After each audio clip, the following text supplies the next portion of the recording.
They didn't want you giving too much of yourself to somebody.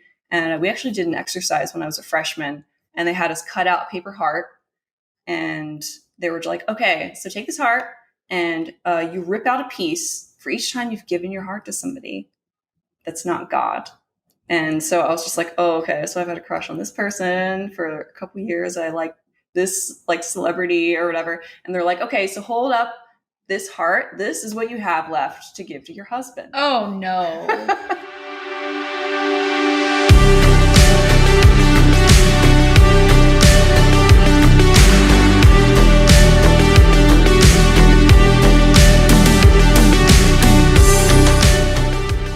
I'm April. And I'm Sophie.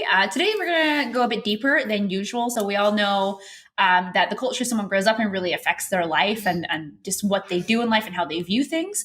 So today we're going to be comparing and contrasting our upbringing, specifically in regards to what's known as purity culture. And then we'll also discuss how that has affected our current careers in cosplay. So we'll also chat about how purity culture itself has affected the community at large in regards to the views people hold on sex workers, OnlyFans models, Patreon, more. And we hope that you find the conversation enlightening, enraging, and entertaining. All three. There's all of be them. A big range. You're going to cry. You're going to laugh. I just have a lot of feelings. You're going to throw your phone. So many feelings. Okay. So let's talk about what purity culture is. If you didn't grow up like evangelical, then you may not know what it is, or you might know like a little bit about what it is.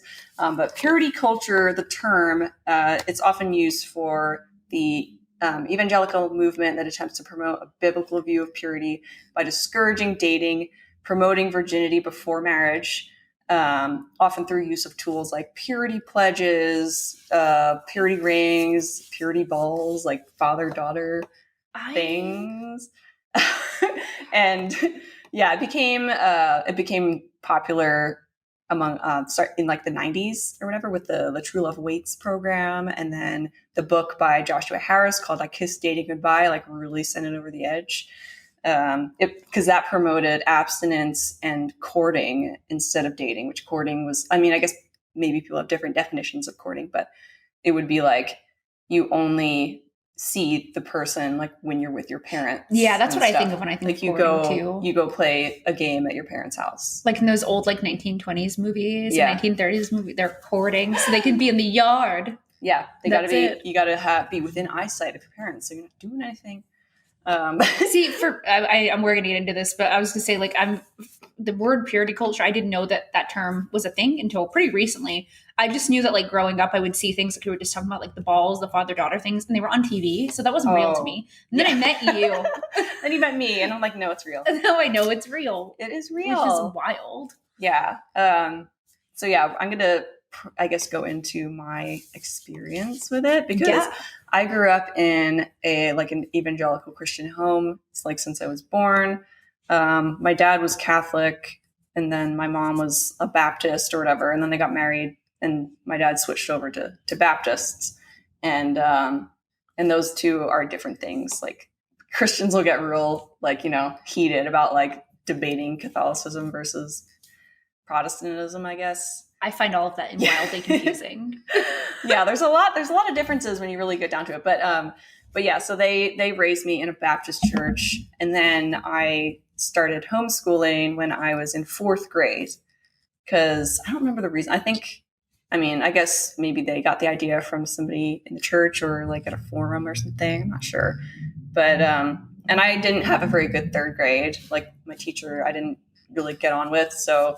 And I wasn't really learning very easily. And like my parents were like trying to help me with my homework. My mom was like, I could teach you so much better. Yeah. Because my mom, was a teacher. And so they started homeschooling us from 4th grade. And then I went back to school for my junior year of high school. And so I did public school for the last 2 years. And I think I did okay. I did okay. I can't imagine going back into that space. Like I was I really wanted to. Like in 6th grade, I actually went to the orientation at the middle school. And then, no, was it 6th grade? I think I was going to go back to school in 6th grade. And they said, no, JK, we're not doing that. And then freshman year, I think I went to the orientation, the freshman orientation. I saw all my little friends from elementary school and stuff. Yeah. And then like before school started, they were just like, no, just kidding. I'm gonna stay home. And I was really sad about it. Oh no.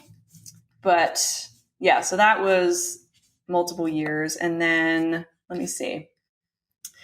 There's certain things that, and this wasn't really so much my parents. This was like the church and like the youth group teachings. Like my parents, like a lot of people maybe like blame their parents for all this stuff and they're like really bitter or whatever. Like I don't blame my parents for all this stuff. They get like caught up in the culture. Yeah, like they just thought they were doing what was best. Like they thought that was the best they could do for us, and like from what they were hearing from other people and seeing and everything like that. Yeah. So they thought they were doing what they could, and I am thankful for some of it because I think it helped me in some ways actually when I did go back to public school. Yeah.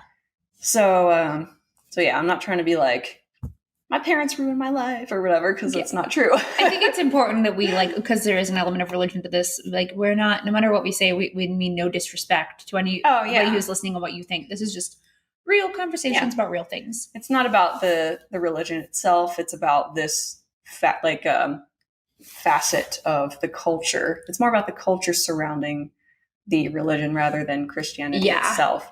Yeah.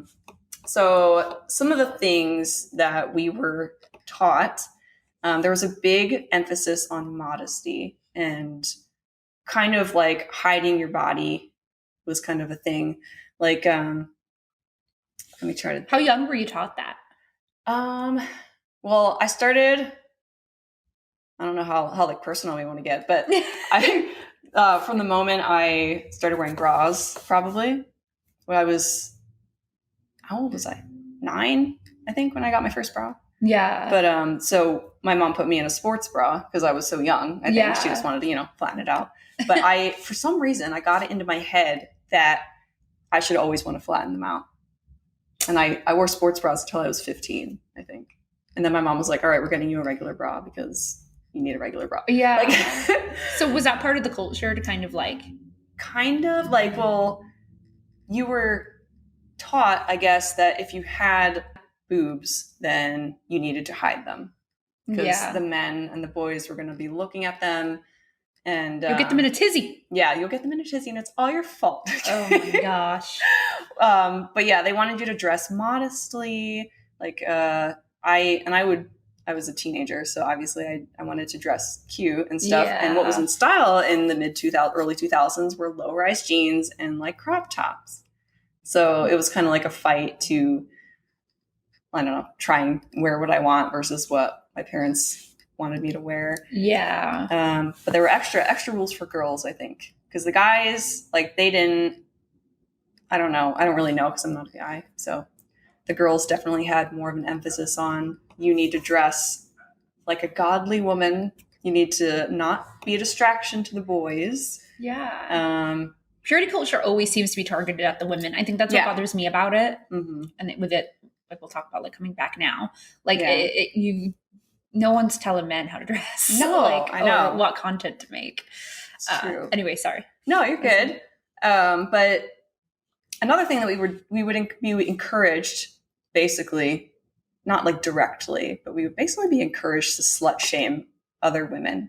That's wild. Yeah. So if people were like dressing immodestly, or if they were dating too many people, I'm doing a lot of air quotes right now, but if they feel relevant. Yeah. Like they weren't dating too many people. They were just being teenagers, but we were taught that like, no, you're supposed to reserve yourself for like your husband. You're not supposed to like be dating all these people. You're not supposed to be easy. You're supposed to keep some of yourself. Yeah. And all that stuff. And so we were encouraged to, and it was kind of like, it encouraged you to like pit yourself against other girls. Yeah. Too. I can like imagine. all these girls out here, she's just having guys talk to her because she has her boobs out or whatever. Yeah. Or like she just dates people because she's a flirt and all that stuff. And I was a naturally shy person too. So it gave me kind of extra, just like, oh, nobody likes me because I'm shy and I flirt. But then I would get mad if the guys gave the other girls attention. Like I wanted to be that almost, but I would kind of shame. Like I would even like make remarks to my own friends about their clothes. And that is shameful. That is like, I feel so terrible for that. But that like purity culture you were within. Yeah, like you were encouraged to do that. Indoctrined, is that a good word? Like indoctrinated? Into like pretty much. But yeah, there was, and they didn't want you giving too much of yourself to somebody. And we actually did an exercise when I was a freshman, and they had us cut out a paper heart, and they were like, okay, so take this heart and you rip out a piece for each time you've given your heart to somebody that's not God. And so I was just like, oh, okay, so I've had a crush on this person for a couple years. I like this like celebrity or whatever. And they're like, okay, so hold up this heart. This is what you have left to give to your husband. Oh no. That's wild. And they didn't even mean like sex. Like it was just like, no, just like feelings. Giving anything of yourself to another person, even if you're not dating them. Like if you're letting them consume your mind. And like, we're teenagers. Like, what else are we going to think about? Like, everybody wants to date people when they're, not everybody, but a lot of people want to date people when they're a teenager. Well, childhood crushes are like the most innocent time in our lives, right? Like, and demonizing that to kids so young, oh my gosh, how damaging. Yeah. This is why you get stories of women who, like, even when they have a husband and have like sex with them for the first time, like they still feel dirty and awful. Yep. And like, I mean, that's it like happens. Having part of you stolen, an experience. Yeah. And for what? Like, so you can say you're a virgin. Great job. Like, if that's what you're into, no shame. Yeah, but whatever. But being forced at such a young age, like, that's wild to me. Yeah, it really gets drilled into your head. It's like the most important. Like, people are like, supposedly no sin is greater than the other, but premarital sex was like the ultimate. That was like, once you're not a virgin anymore, that's just like, you're trash. Throw you away. Yeah, like you're done. You're like a chewed piece of gum. That's your whole value. Or a sticker or whatever. There's a book that I read when I was a teenager called Dateable. Are you? Are they? And it was by two Christian authors. And they basically equated having sex, like going around the bases, to driving, like touching a car, sitting in the car, turning on the car, and then like wrecking the car was like sex. And you're just like, no one's going to want a wrecked car.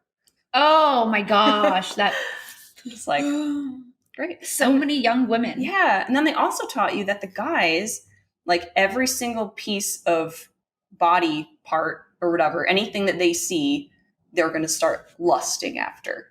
And they're going to be turned on, and they're going to remember those images forever. And forever. And it's your fault. And it's, and so you have to keep yourself, all the women have to keep themselves clean for their future husbands. And because the husbands, they just can't help themselves because they're animals. And they are subject, like, it's really not fair to the men. No. Like, I was going to say, like, it that reduces them to animal instincts. And it's unfair. Yeah. And people, I don't think, talk enough about that side of it, too. No, they don't.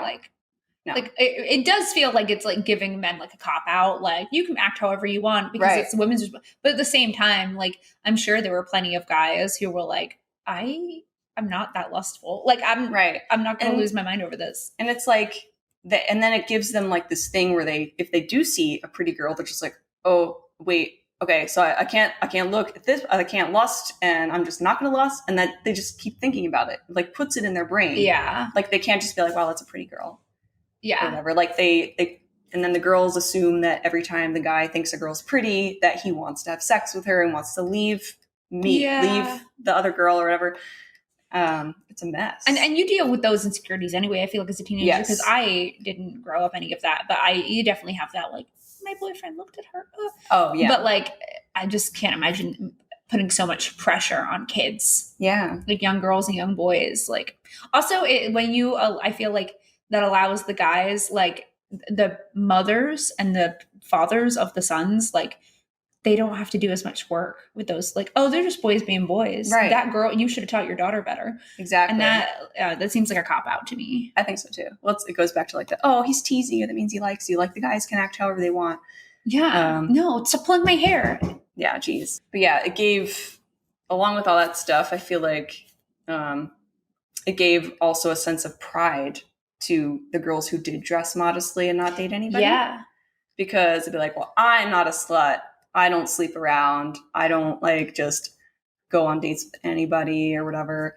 When, well, really, in my case, I couldn't. Yeah. I wasn't very cute back in the day. Oh, whatever. I've seen photos. I like them. I'm glad. Where were you back then? I'm just kidding. I'd make your pal. I feel like it creates a hierarchy, like or like a class system based on virtue, and that is awful. Yeah, and it gets you to like think of even like your friends in different ways because like, oh, she went this far with her boyfriend. Yikes! We need to pray for her. We must pray for her. And like it's true. Like one of the girls in my freshman group, like we had like prayer requests, and she was just like. She wanted us to pray for her because she couldn't stop dating people. And they were just like, well, how many boyfriends have you had? And she's just like, I've had a lot. And like really torn up about it. Yeah, like she was so sad about it. And because she just, I don't know, wanted to date people. I don't know. Like, I feel like that builds insecure women. Like when you treat girls that way, then these women grow up to be insecure because they're not secure in themselves. They feel bad. They're so full of shame and guilt. Yeah. Like, and how do you undo that? Like, how do you, because that contributes to what we're going to talk to later, like purity culture right now. Therapy. You know, we stand therapy on this podcast. Therapy's so helpful. Self-help. But yeah, so it affects like everything, like as you grow up, like, and it's weird. Okay. So like, they don't want you to have sex. They don't want you to do like other things with people. They don't want you to be alone. They don't want you to sleep together. But then they're like, okay, so once you're married, then you can do everything. That is so much pressure to put up. There's a reason that there's like a natural, in my opinion, a natural, like when you're little, you have little innocent crushes and you kiss. Yeah. And then you get into your teens and you start exploring a bit further. And like that is so natural, so that when it comes to the time for most people to have sex for the first time, it's been this journey to that. Whereas like I feel like that's just like all at once. Yeah.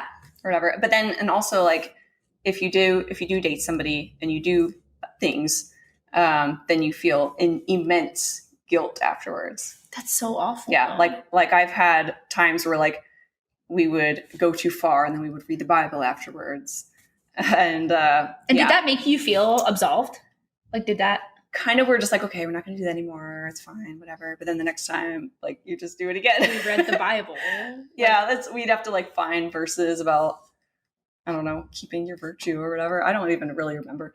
Or like in high school when I would date people that weren't Christians, like I would be afraid. Like my first two boyfriends, I didn't kiss at all. And I wanted to, but I couldn't do it. And I didn't want them to like hug me for too long or like come up to me from behind or anything. Cause I was just like, oh no, Jesus is watching. What are they trying to do to me? And like, I like, we can't do this and stuff. And like, but I didn't tell them, of course, cause communication. Yeah. And so I feel bad about it. Apologies to all my exes. Oh, and then like the third guy I dated, we did start, doing things. And I was like, well, I don't want to do this. I don't want to do this. I don't want to do this. And it's just like, really, why not? And I'm just like, I'm not doing it. Like, I was like real, nuts about it a little bit. And then if we did do things, like I would, concede a little bit. And then afterwards I would feel kind of guilty. Yeah. After that. But, yeah. And then like, once you get married, it's like, you have to turn that off. But then like, you feel like maybe the guy expects you to be like a porn star pretty much. Yeah. Well, I think like intimacy, I mean, everyone's different, but for me, intimacy is a journey, right? Like I said, you start with like kiss, but like, so you can't do anything other than kiss, and then you get married and then you can do everything. Yeah.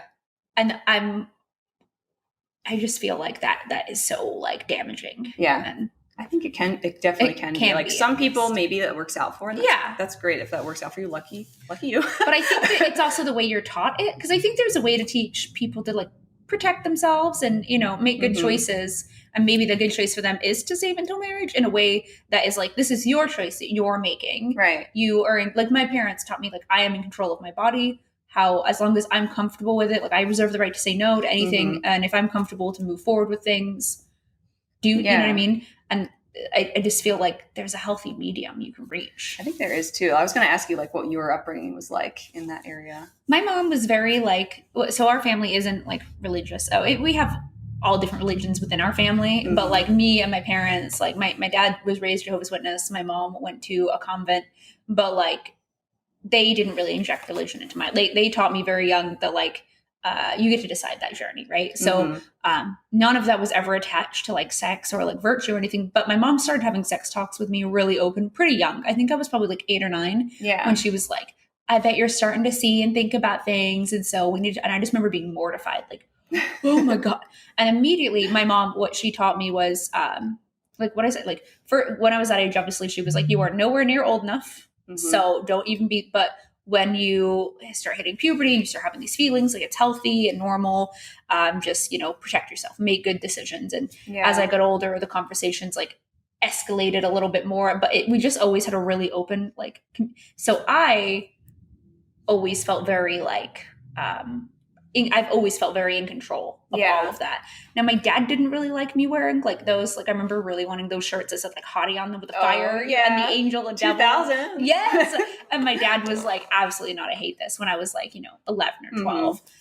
But by the time I hit 13, me and my mom started fighting for me on those things. She wanted me to explore being a woman. That was important to her. And now I recognize like how cool that was of her. Yeah. Because like there'd be some outfits that I wanted to wear that maybe were a bit skimpy and I was like 16 and my dad would be like, you're never wearing that skirt ever. And so then my mom would come to me and be like, leave the house in sweats, go to your friend's house, put the skirt on, come home in your sweats.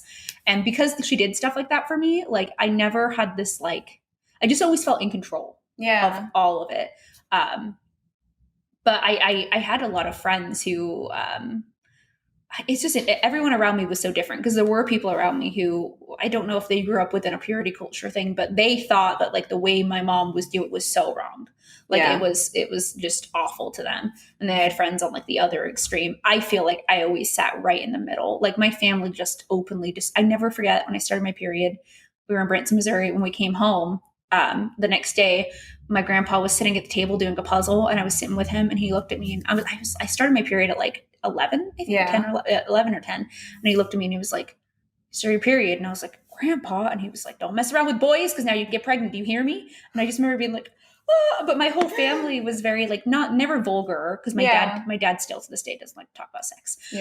But like when talking to me as a young woman about that stuff, no one they were very like, you're in control of this. You can say no. You're in control. You do what's best. And I think that because I had that control though, maybe like I started, not necessarily having sex, but like intimacy a little young because I had this sense of like empowerment. Yeah. So maybe that was a bit to my detriment. Like I probably could have waited until I was a little bit older to see a boy naked, but I didn't. But it was always like a very like, even to this day, like it's always been mine. Like all of that is very much mine. Which is why I think like purity culture blows my mind so much. Yeah. Like when I met you and we on the way to C2E2 when we first really started to get to know each other, and I was just so mind blown because it's so polar opposite, but we both ended up now in like the same place. And I just think that's really fascinating because I know that you had to do a fuckload of work to get there, especially like we're talking about like the jealousy thing and slut shaming other women. Like that's something too that my mom was always like, we don't do that. Like women can dress however they want. Like, like she encouraged me to wear what I want at an age when my dad was like, please no. But she was like, she would, and there was things I wanted to wear that she was like, absolutely not. Like she wasn't letting me put a micro bikini on at 16. Yeah. But if I wanted a little schoolgirl skirt, whatever. But I didn't have to do, I guess what I'm trying to get to is like, I didn't have to do all of the work that you had to do for us to be in the same place now. And that amazes me. Back to the slut shit. Like, how did you, what work did you do to get away? Because I had natural, like, oh, that's what I was going to say, like natural jealousy things. Like, like, oh, that girl's hotter than me. And my boyfriend's looking at her. Yeah. Like things, what a slut. Shit, all the boys like her.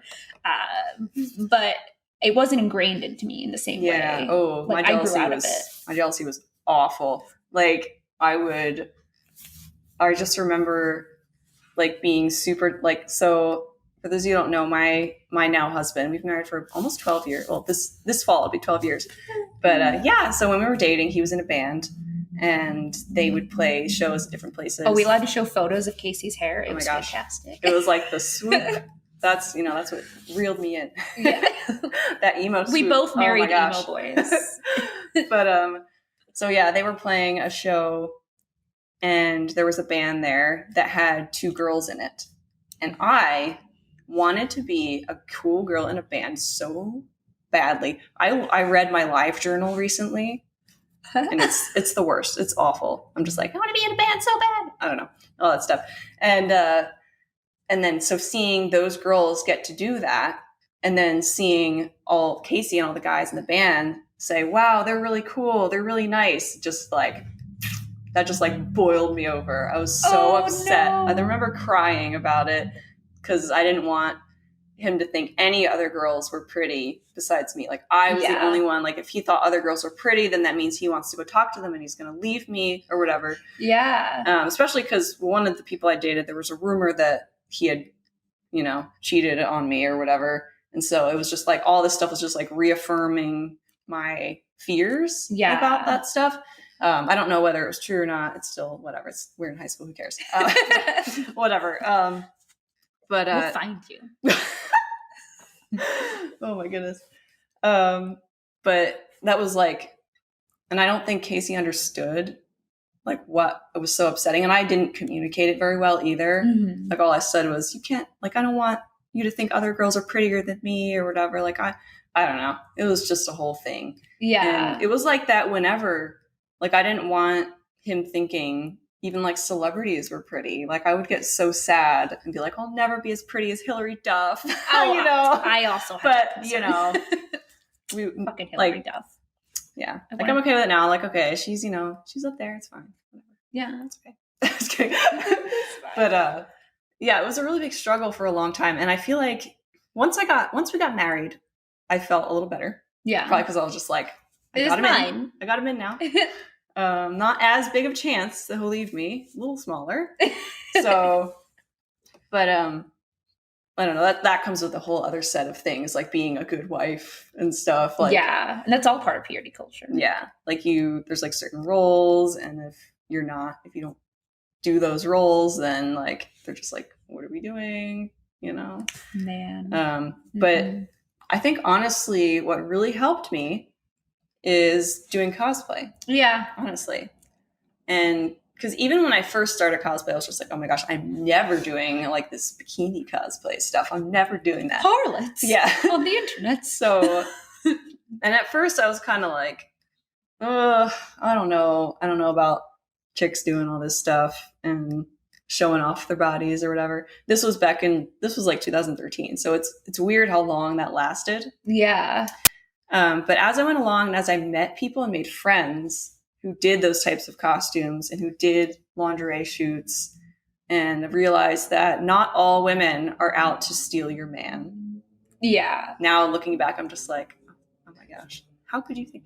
Anyway, but it was just like a slow like realization, like it's better and more healthy for, like, it's not good to just pit yourself against other women. Like you're supposed to, like, you feel happier when you support other people. Yeah. And like, it's okay. Like, it's okay for people to do what they want. Like, I think I had to get over, like, people can do what they want. It's not hurting anybody.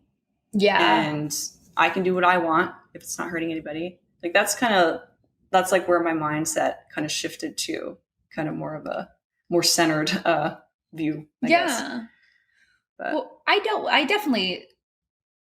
mine, no purity culture, but like insecurities. Like before cosplay, there was definitely a period in my life where I was so insecure with myself that I was very like toxic jealousy, like where like same thing. Like we used to have a problem with Sam even having Instagram, which is crazy how far we've come now. Because like when we first, I just thought he was like the hottest, cutest thing in the world, and I was unworthy. And I just remember like when Instagram like became a thing, and like Instagram models became a thing. Oh, yeah. If he followed them, it would like end my world. Like we had a fight about, and he got to the point where he was scared to have an Instagram. And I felt very like powerful in that, because I was like, yes, I have done the thing.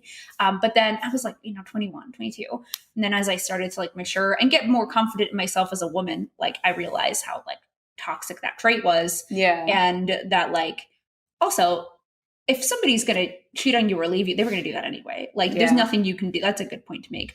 But the point I was getting to is cosplay helped me as well, because when you get into cosplay and you're doing the thing, like you're inundated with sexy cosplay, it is all around you. Mm-hmm. And so I had to become, if I wanted to do the thing, I had to become secure with us being in those settings.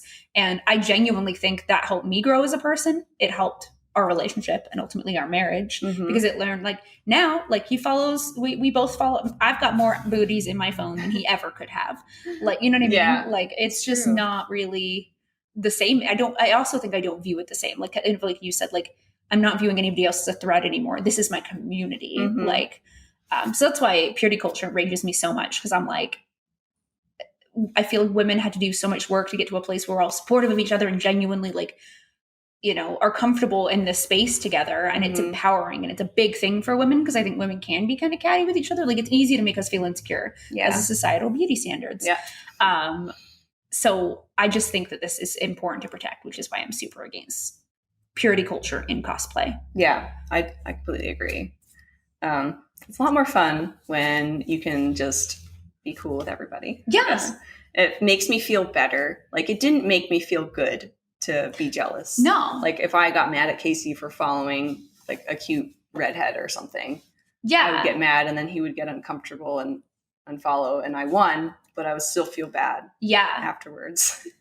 And I think it's interesting that, like I said, mine came with insecurities within myself that I just got naturally, and yours came from insecurities kind of put into you through purity culture. Yeah. I think part of it, like my Professor Babe. I think my stuff, it might have stemmed, it definitely wasn't helped by the purity culture. I think it was like my therapist says that she thinks everything is just a mix of everything that's happened. Yeah. It's kind of like, it's all interconnected, but the purity culture was definitely a huge influence. Yeah. And it just kind of like grew into a part of my my sense of self, I guess.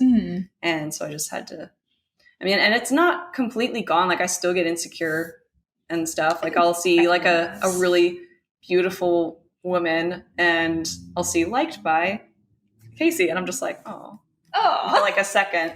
Yeah. But it's kind of like, it's like a thing you have to keep checking yourself on, I think. Well, I think as women, we're always, which again, like, this is, I'm so different than I was at 22, because at 22, like, I was so threatened by all of that. Whereas now, even though like everyone gets tinges of that, I still feel the need to protect it, because I do feel like we're heading in a place in society where people want to like shut down this empowering movement of women. People are so mad that women are making money off their bodies. Oh my gosh. So mad about it. And it's like, I didn't work this hard on myself to become somebody who can support other women and not only feel comfortable doing myself, but support other women in that and not be threatened by that at all. And instead want to be a part of that, just for the world to come in and be like, ladies, put your pants back on. Yeah. Like, absolutely not. You can make money, but not this way.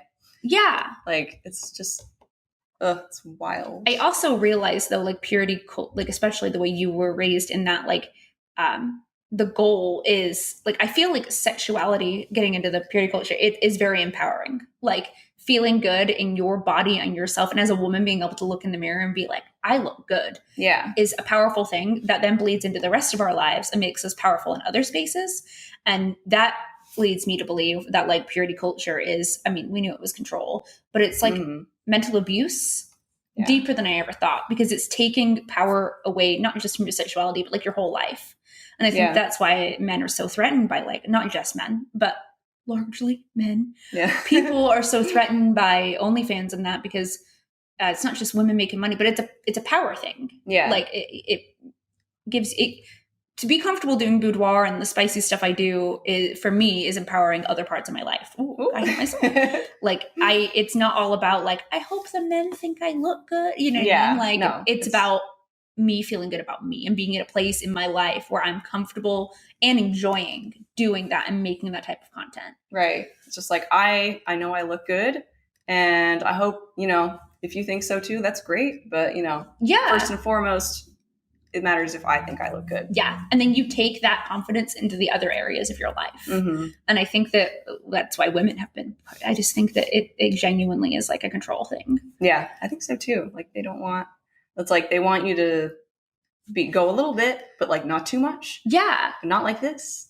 Yeah. Like, I don't know. Well, and then we get into like social media maybe that's in our notes actually, but like social media platforms like starting to kind of I could play devil's advocate on that too, but I just am very concerned that we're going to go the other way. Yeah, like with Instagram being Instagram. And Twitter now, people are getting stuff taken down on Twitter. Really? I saw a couple of posts. I didn't know that. Yeah.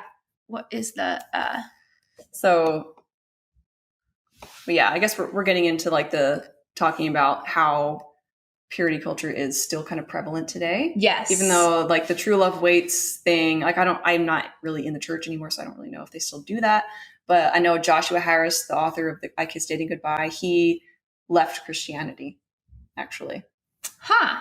So I'd be interested to see like what he thinks about it nowadays. I just think that sex and sexuality and like nudity, but all of this is just too much a part of our daily lives for everyone to push it down so much. Yeah, it's like, true. It's a huge part of being a person. Like, yes. Anyway, sorry. No, you're I could rant on that part forever, but I understand why people leave. Like you hear that all the time, like people who push so hard for purity culture type things and for women to put their clothes back on. And you hear not long, like they'll be like, oh, never mind, I don't believe that anymore. And I just think it's because it's not rooted in anything solid. Yeah. He also wrote the book when he was 21.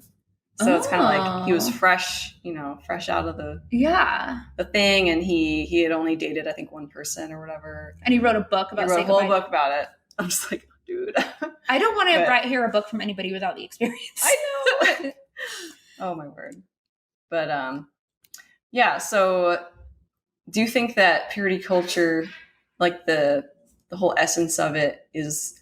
Like, do you think there's like an undercurrent of it still, or do you think it's like going away? I think it's coming back. Okay. So my mom always said to me that like over the decades, like you'll go really far, like for lack of better terms, like politically like right, and you'll go so far right you end up left, or so far left you end up right. Like things like an elastic band, And I think that that's what we're kind of seeing now, because it was this like renaissance of like sexy cosplay and women feel confident, and not just, and it went from being like one specific body type to like all body types, and there's a market for like women of any shape, size, color can make a living making beautiful, sexy content, like impure content. In this, because that is such a powerful thing, and I do feel like the more we head in that direction, the more people are starting to like push against it. Yeah, like the entertainment industry, the everyday people, like so. I am really concerned that we're heading back in that, especially when you see like Tumblr was kind of one of the first ones. Like I think that was one of like the beacons. Like Tumblr was the place you could put anything and everything. And then they got like investors or whatever. Yeah. And they like basically, didn't they shut down all the way now? Is Tumblr gone? No, Tumblr's not gone. Okay. No. But they cut out all the nudity and the pornography. Yeah. There's like a lot of rules about what you can post on there now. Yeah. And I think that, and then like now Instagram too. Yeah. Instagram's doing it. Twitter's on its way. And it's because Twitter was always the place where people could post whatever. Yeah. But Instagram, people would get like reported, or like their posts taken down, or their stories would disappear. Yes. And it seemed like they were being almost selective. Like certain people would get banned multiple times, and then other ones they could post a nipple and not get banned. There was a page, it's Cosplay SU. My feed 2 weeks ago was all nipple and vagina, like uncovered. Oh my. And then like 2 days later, they took down all the posts and put them back up with like little flashes of light over them. Oh. But they were never blocked or banned. So I don't know if like the admin told them to do that. Maybe. But I mean, you see there's nudity in my feed sometimes on Instagram. And if it's like a big account, like I think somebody made a point that like Playboy and Hustler, because they're big accounts with millions of followers who can make Instagram good money, they can post whatever they want. But then like I wrote in a comment or in a story, I put smash like, and I got a thing saying I was being sexually aggressive and my account was at risk of being deleted. For the word smash? For the word smash. So I immediately appealed it, and within like 5 minutes it came back and was like, oops, our mistake. But like you said in that my account was at risk of being, what if you would have just deleted my account? Yeah, like they could. The rules aren't for everybody. Right. And I think that also annoys me too, because it's like purity culture, but also it's like beauty standard wise, like it's as if people are trying to get back to the way things were in the 90s, where like all and 2000s and or probably until pretty recently, really, where it was like to be hot, you've got to weigh like 90 pounds, be white and like blonde. 90s like, for sure. That, yeah. 80s, 90s. That we're so fucking done with that now. Yeah. I don't usually cuss on here, but I feel like we've worked so hard, women as a community, to get away from that and empower ourselves, I feel like, and each other, and to see social media. Because the point I was going to make was about Baroness von T. Yeah. Last year, some companies I worked with on Facebook, and a company I work for with ads works with me just fine. And I suggested them to Baroness von T, who was a plus size cosplayer, does gorgeous work. And so for instance, my print company, she sent them her boudoir photos, which they print mine, and they told her they don't print boudoir photos. That's not true. One of those cosplay share pages would post me all the time. And suddenly when she tried to do one, they were like, oh, we're not accepting any new ones right now. But like they were.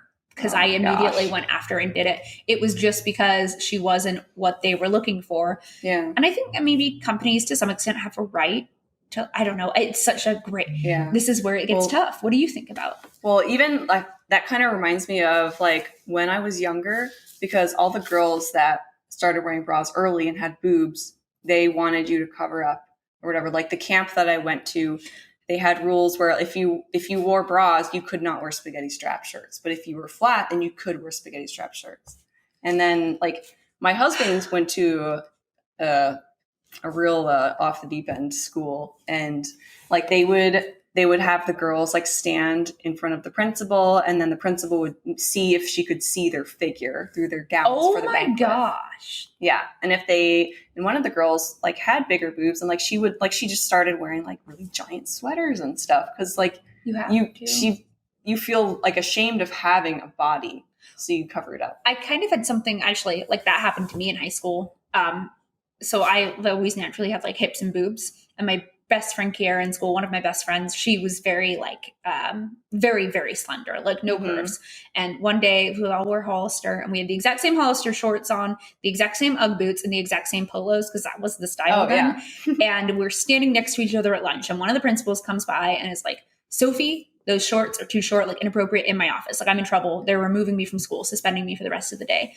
Kiara, she's like, Kiara, go ahead and go back to class. And I just remember being like, she's wearing the same thing. And the principal said to me, you're curvy, so it's more sexual. You can't dress like that. Gosh. So you just sexualized me, a 15-year-old. Yeah.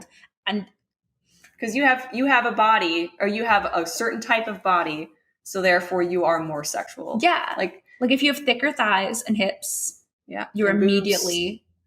It's nuts. But and that's part of like that purity culture. And when you teach young girls that, first off, these kids aren't sexualizing themselves. You're sexualizing them, and you're making them feel ashamed. Like that is part of the time in my life where I started to really get ashamed of having like wide hips and hating that part of me, because for whatever reason in my mind that clicked to like Kiara gets away with it because she's more slender, because that's my body shape.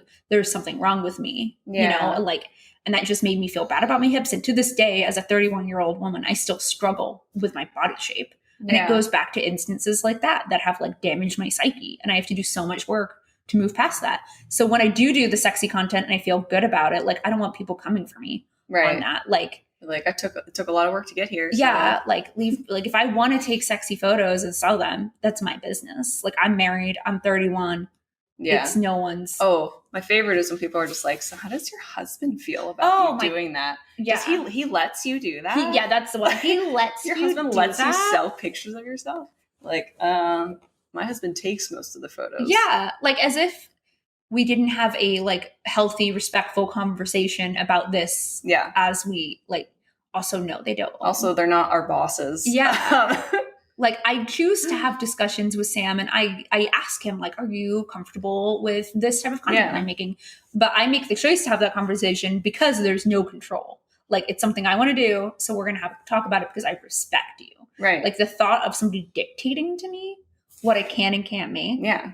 And I think wild. I do like a little less than Casey would be okay with. So like I don't know. Like there's like always like a conversation of whether like the way that I am today is a result of me like hiding away all of that stuff or whatever, or if I'm just naturally a little bit more reserved. And my therapist thinks it's a little bit of both, but you know, you are the way that you are. It's whatever. So even though I'm a little bit more reserved, I still think that, I don't know, like it's about talking to the other person and respect, like having them respect what you want to do. Yeah. Either way. Well, and then you have a healthy relationship. Yeah. When it's a communication thing. Mm-hmm. I think that for me, I'm a little reserved, but I think that my reservation in the area of sexuality comes from my mom having those really open talks and putting me in control of that. Like, yeah. I can't remember what I was going to say after that. It's okay. No, my parents were pretty, my mom was pretty, well, she was a teacher, and in my family, we're very like, we love science and stuff. Yeah. So, which is funny coming from like a Christian family, but we do love science. So my mom was very just like frank with me about the sex talk or whatever. Yeah. And I did appreciate it. It was just like, no nonsense. It's nothing, whatever. She was like it's good. Like it feels good for the man and the woman. Like I was like 11. Yeah. And she was like, but that's, what you do when you're married. And Yeah. stuff. But it wasn't till I was in, like my mom's talk with me wasn't like a scare tactic. Yeah. Which was great. Like I really appreciate that. But it was like once you get to the youth group in Sunday school and stuff, and they just want to talk about how awful everything is. You're just like, oh no. Oh yeah, that's so scary. I feel like that's just so damaging for young. Like I think that where we're at now as a society, we are going to raise really, like I hate that when people are, and we can get into like people losing their jobs over having OnlyFans and stuff outside of our realm, but like people are worried about the women that we're going to raise. I think we're going to raise really strong, empowered women who are in control of who they are and their bodies. Mm-hmm.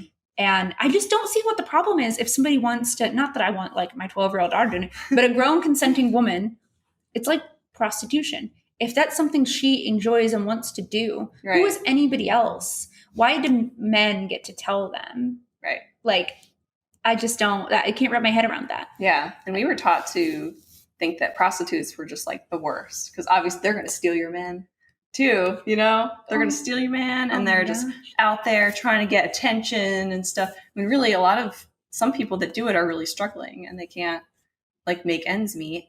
Yeah. And they need like actual help, not to be jailed. Yeah. And shamed. So that was another thing that kind of turned around, I guess. Because at first, like, I think I heard about something in another country where they're just like, they're offering help, like real help. I think it was in Europe somewhere. They're offering help to prostitutes, like in the same, or they're offering help to drug addicts, like actual real help, not just like go in jail because you consumed a plant. But, and at the time I was just like, oh, they should just go to jail or whatever, Yeah. But then like after a while you think about it, you're just like, no, that's not right to treat people like that. No. Like, and these are like real people with real lives, and they don't deserve to be thought of in that way. No. As well. So I was like, a lot of the stuff that we were taught or that I used to think is just like horrendous. It's like horrendous. Yeah. But I think that, so like with the rise of sex work right now, I hear a lot of people on Twitter saying that they think that the rise in sex work in this day and age is the fault of purity culture. Oh. Whereas I would disagree. Okay. I think that like purity culture like has suppressed it for a really long time. But I think again, like people, so one of the things, so I joined one of the OnlyFans groups on like Facebook. That's just like, it's not cosplay related, or it's just regular people. Mm-hmm. And there's the amount of just everyday women, moms, nurses, doctors, retail workers who, as soon as OnlyFans like blew up, were like, oh, hell yeah. Of all ages. I see people's nanas on there. Yeah. Like when I view that, I'm like, that's so empowering. Yeah. And it's so fascinating how many women, like everybody wants to demonize all of the women who turned to OnlyFans or chose to do OnlyFans. Mm-hmm. Instead of like being like, wow, this many women were excited about the idea of doing this, and this many husbands were chill with it. We're like, yeah, get it. I think that says something really positive about our society. Yeah. People becoming more open. And like, I think the fact that people can make money doing something like that from home, like that's great, because like it's always great to get extra money. Like you might need money for like rent and stuff, and OnlyFans can definitely help with that. Well, I have a friend who I worked with many moons ago as a server, and she messaged me out of nowhere a few months ago. She had just had a baby recently because she wanted to ask me advice about OnlyFans because she was doing one. And I was like, oh, what? And so after she had a baby, she had a really bad postpartum. So she had always been incredibly slender, and having a baby, her body changed pretty dramatically. Mm-hmm. And she was really struggling with that in postpartum. And so her husband was always like, I just think you're so beautiful and sexy. And she couldn't see it because she was in that bad place. And so he started taking photos of her for her to show her like how he viewed her. Uh-huh. And that helped her so much that she started OnlyFans and taking her own photos. And he was super supportive of it because it helped her get out of this mindset that like having a baby had like destroyed her body and she would never be attractive again. For her, like watching her be empowered by it and how much fun she was having. Mm-hmm. And like she also has a lot of women on her OnlyFans who like they are not comfortable doing it, but same thing, like having a baby dramatically change their body and they feel bad about themselves, and seeing somebody do that is so empowering for them and they love it. And so they're supporting her. And that's a lot of what her audience is actually, not even like men. That's and great. She does like full nude and like we don't talk enough about the things. Everybody just wants to like fire people for having OnlyFans and like no one's the nuances of it, I guess, is like, why is this person doing that? It's not because always like, oh, they're just desperate for money and they're desperate for attention. Like I'm fed up of that. Like that feels very purity culture-y to me. It does. It's just like, so what Shaming. If they want attention? Like, so what if they want to make money with their body? Yeah. Like it's not for you to say because it's not your life. Why are those inherently bad things anyway? Yeah, that's like the root of it. It's like, why are women or other people, why are people doing sexual things, or not even sexual things, like doing boudoir modeling? Yeah. Like, why is that inherently a bad thing? Like if I went and told like my husband's coworkers, oh yeah, I'm an OnlyFans model, they'd just be like, oh yeah. Oh what? Yeah. What are you doing that for? Like, yeah. I don't know. And then they'd view me differently for it. Like I don't go into detail with very many people outside of our community about what I do because I know that I know what the reaction would be. Well, and OnlyFans has this perception that it's all pornography, and that's simply not true. Right. So if you go to the OnlyFans Instagram account, they were recently advertising or promote like spotlighting a cosplayer who just does tutorials on there. She doesn't do any boudoir or anything. Yeah. Just like it's like Patreon all over again. Yeah. Like people make this, but again, like even if you are. Who cares? Yeah. Why is that related to your value as a woman in society? And I keep saying woman because I maybe I'm wrong, but I feel like, or female presenting maybe is a better way to put it. Yeah, like femme presenting. Femme presenting, yeah. Like, because I feel like if a man has an OnlyFans, it's kind of back to that. Like if a man sleeps with a bunch of women, get it, dude. But if a woman likes to sleep with a lot of men because she just enjoys sex, harlot. Yep. Exactly. Heckin' harlot. And it's kind of the same again. Like if a guy wants to take photos naked, it's like, oh man, get it. Yeah, the ladies are just like, oh yeah, look at that and stuff or whatever. Like whenever like the fireman calendar comes out or whatever, I forget what I saw something about that, like firemen with cats or something. Yeah, and it's just like celebrated. But if we all took photos with cats in our underwear, I feel like they wouldn't like it. Yeah, I feel like there's still a huge part of the my concern is that as like OnlyFans and everything goes mainstream, that more of that judgy purity part of the population is encroaching into our space and judging people. Yeah, I think it's like it comes from that whole thing about women being taught to like, you know, view other women as competitors or of like intruders or something. And because some of the slut shaming that happens is from other women. Yeah. So it's like both. It's like the men, but like from men, it's weird because it's like, I know you like looking at bodies. Yeah. So I don't know. So I guess what made you want to start doing Patreon and OnlyFans in the beginning? I've always struggled with like self-confidence, like body issues, and something like so like growing up, I always knew that I wanted to do something like artsy, but I also always wanted to be like do modeling or acting, something like that. That's just where my mind's always kind of been geared towards. And so way back when, I really thought I wanted to be like a suicide girl. I wanted to be covered in tattoos and take like rocker girl sexy photos. So I think for me, it's just something like I've always feeling sexy has always been very appealing to me. I don't know why, like nothing bad or anything has ever happened. I love sexy women. You know, I'm not in a way like I want to date them, but I'm like, wow, I want to be a sexy woman. I want to look at myself and feel sexy. And so it's always been a very inward thing. And having Patreon and OnlyFans allowed me to like monetize that. You know what I mean? Because one thing, my dad, I remember when I did like my first boudoir shoot, just like try it. My dad had seen a photo online of it. Again, my dad like we pretend sex doesn't exist, but I just remember him being like, are you being paid enough to take photos like that? And that stuck with me because I was just like, yeah, what? Like, what are you? I'm taking them for me. But then when you were able to monetize them, and then that is an empowering thing. I feel like being able to make money doing something that makes you feel sexy. Right. And it wasn't all that. Like, there's the element of just, you know, like it was part of becoming like a full-time cosplayer. There's like a natural way you do things, like opening a Patreon and stuff. There were a lot of people doing it. But I think that we lie to ourselves if we say that like sex doesn't sell. Like when you do the sexy content, you do inherently make more money. Yeah. Like that's just part of the gig. I don't think that people should do sexy content just to make money if they don't like it. I do know some women who do that, and that feels like kind of abusive to yourself. Because if you don't, I'm not saying you have to like enjoy all, but some element of it you should enjoy doing, you know? Right. But I know some women who like will beat themselves up and like they think they look fat or ugly in all the photos, but they still sell them.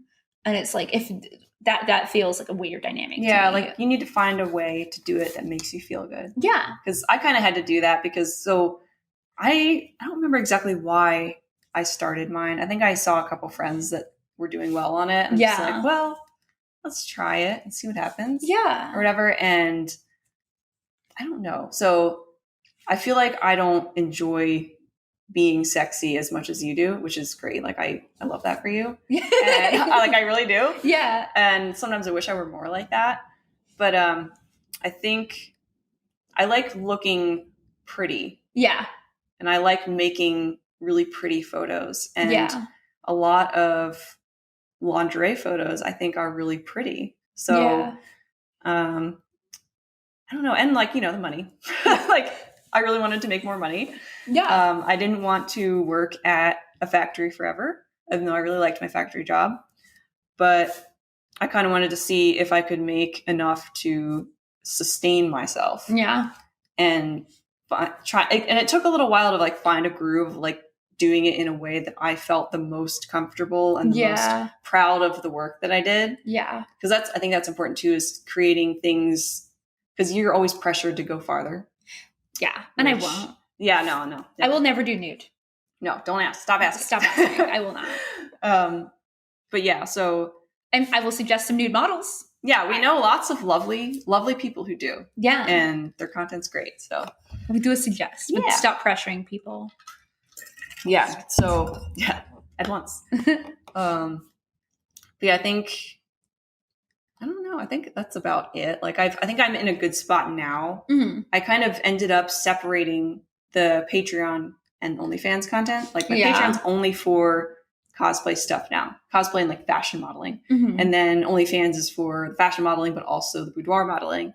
And I found that platform, for something about it, makes me feel better about it. And I'm not really sure what it is, but I'm somewhat enjoying making the content and like posting it a little bit more. Yeah. Do you think part of it is like the personal aspect? Like people on OnlyFans, like the people who consume the content, like we were talking about earlier, like they're more interested in the selfies and the less high production stuff. Do you think you enjoyed that more too? I think that it could be. It's a little bit less pressure to make super high production content. Like I still like doing the professional sets every so often. Yeah. Because I know I like putting them in my print store and I have like a digital download store and all that stuff. But for like the everyday like sets, like it's a lot less pressure. Easy. Yeah. It's super easy. And I've started like not really editing my skin or anything in those photos. Yeah. And that kind of makes me feel better that people are still consuming the content when I don't look like, you know, perfect or whatever in the world's eyes. Well, I think that's the plus so I prefer like the high quality, like boudoir sets. I like coming up with like conceptual ideas and like the art of it, like seeing the photos and the set together. And I've been trying to get into like storytelling. So I really like that. But what I like about OnlyFans with at first the personalized content made me feel a little weird. Yeah. Like I was a little bit like, oh, you want that more? Yeah. But now it does feel like it is, especially because I follow so many other women on OnlyFans too. It's empowering because when it's personalized, like you said, it's not edited like the professional sets are. And that means people are consuming real women, content made by real women who look like all the other women.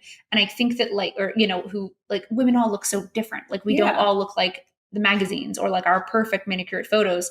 And I think that men consuming that content means a really positive, means that men's psyches with what's sexy is moving in a really positive direction. Yeah. Because they're consuming real women. And so when in their real life, that has to connect to their real lives is what I'm getting at. You know what I mean? Like it's no longer going to be like the shame for like, I have stretch marks and it's hereditary. And I have felt great shame most of my life for that. And you can't really edit out. It's so hard to edit out stretch marks. Yeah. It would take forever. Yeah. And now I don't have to because most men understand that most women have that. That's a part of just life.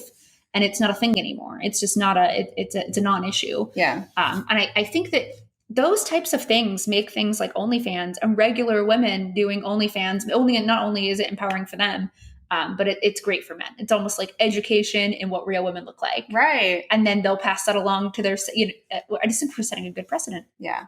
I'm really hoping so. Because I know, and I think it's especially true seeing that they will pay for that kind of content. More even. Yeah. I see people on social media talking crap about people's appearances and stuff.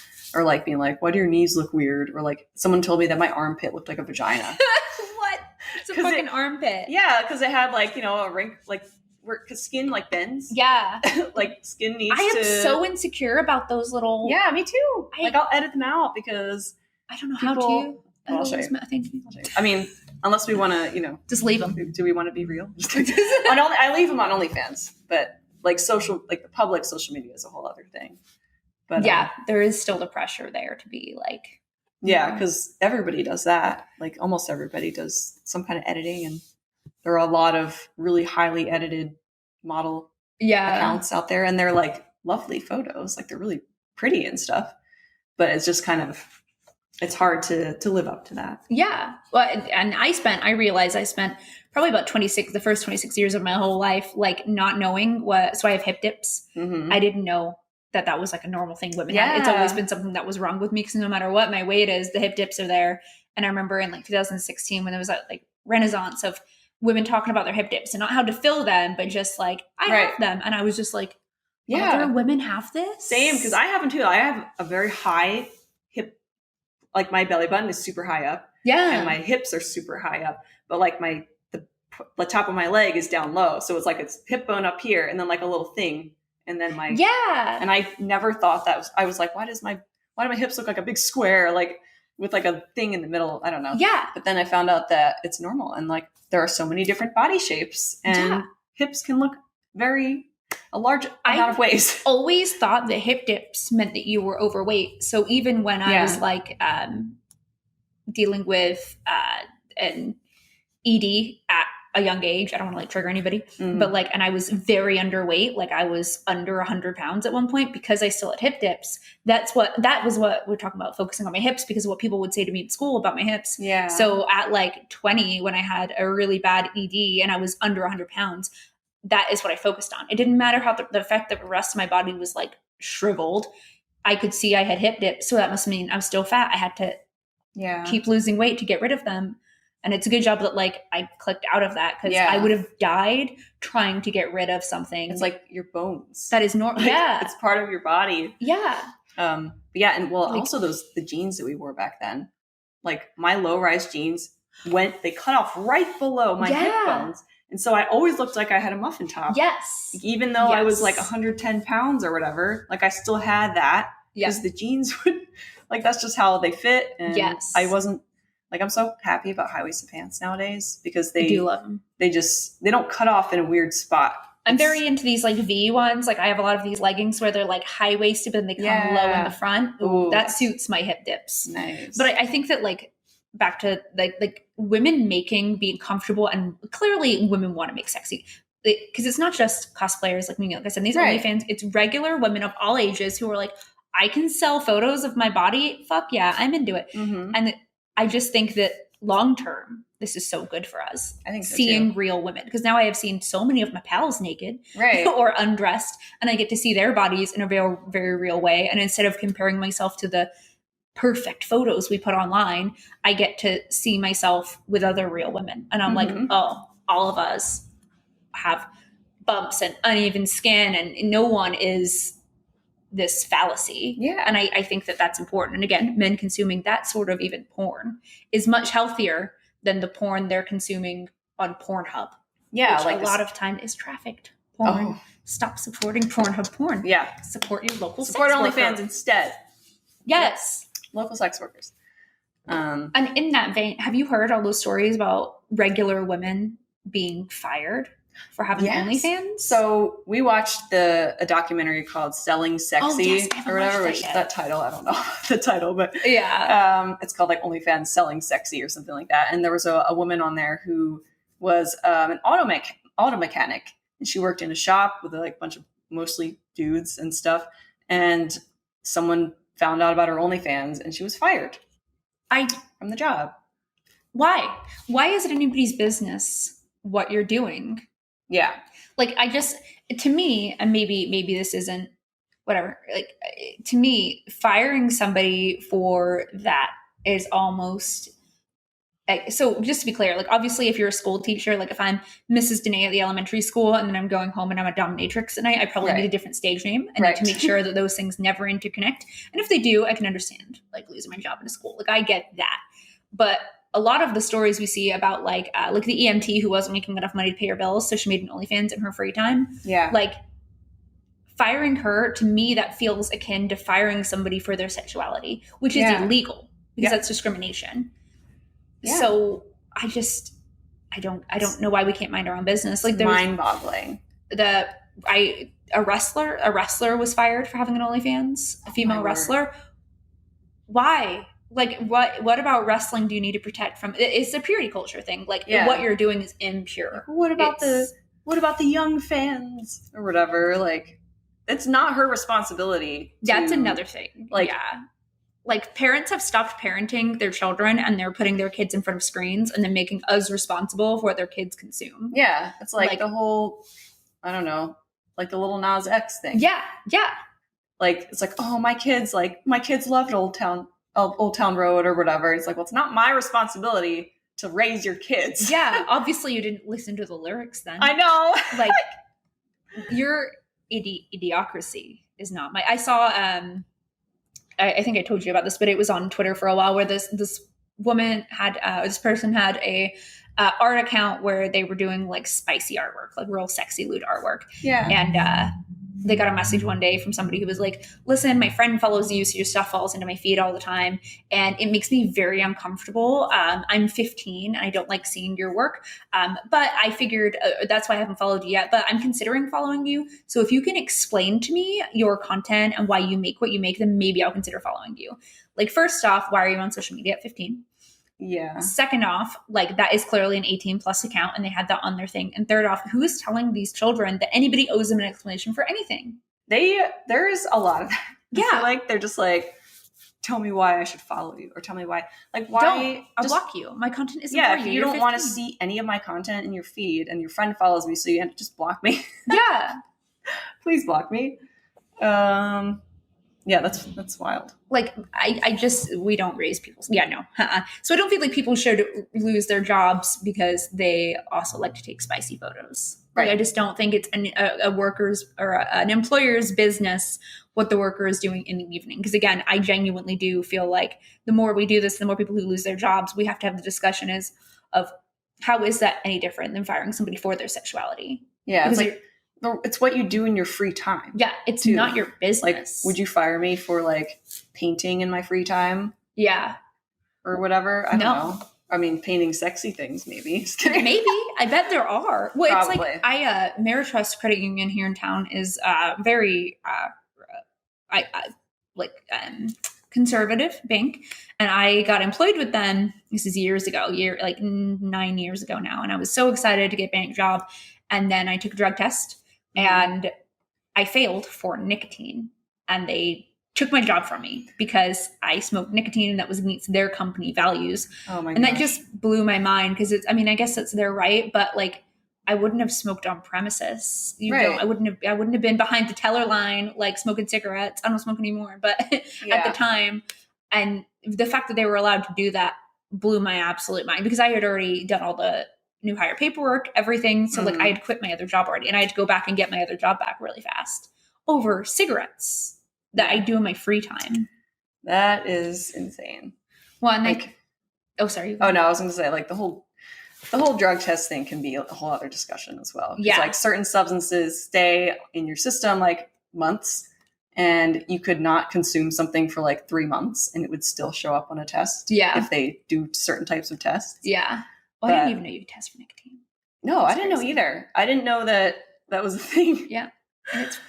And I think that while we're discussing businesses too, one of the things I really wanted to talk about is how these businesses who do work with people okay, do you feel like, you remember when like sexy cosplay and like Patreon first started? And so there was a rise in sexy cosplay because sex sells inherently.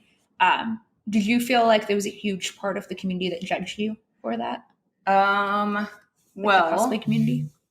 I'm trying to think if there was any like people like within the cosplay community. Well, there are sometimes I will get sort of, vibes from people, even still, that kind of look down upon people who do sexy content. And like both of us kind of ride the fence a little bit because we do sexy stuff. Brand friendly. Yeah, brand friendly. Yeah. And then but we also do craftsmanship stuff. Yeah. And I found that like there are more people in the craftsmanship community that will judge you for being in the sexy community. Yes. But the people in the sexy community are pretty supportive of everything. Like they're cool with you being in the sexy community, but they're also cool with you making stuff. Yeah. But like some people act like you have to either be one or the other. Like if you make really cool stuff, but you also do boudoir, then they write you off. Yeah. I had that instance at C2E too. Yeah. And I was really upset about that because I didn't hear it happen and I wish that I did. One of the competitors, a craftsmanship person I was meeting for the first time, asked to look at my social media. And when they did, they were very like rude to me because I had some sex. Weren't they like just like, oh, you're not a maker? Yeah, they were like, oh, because obviously the fall, and they were like, oh, but you're not a maker. And I'm just like, but I am. I can be both. Yeah. People are multifaceted. Fun fact. Crazy.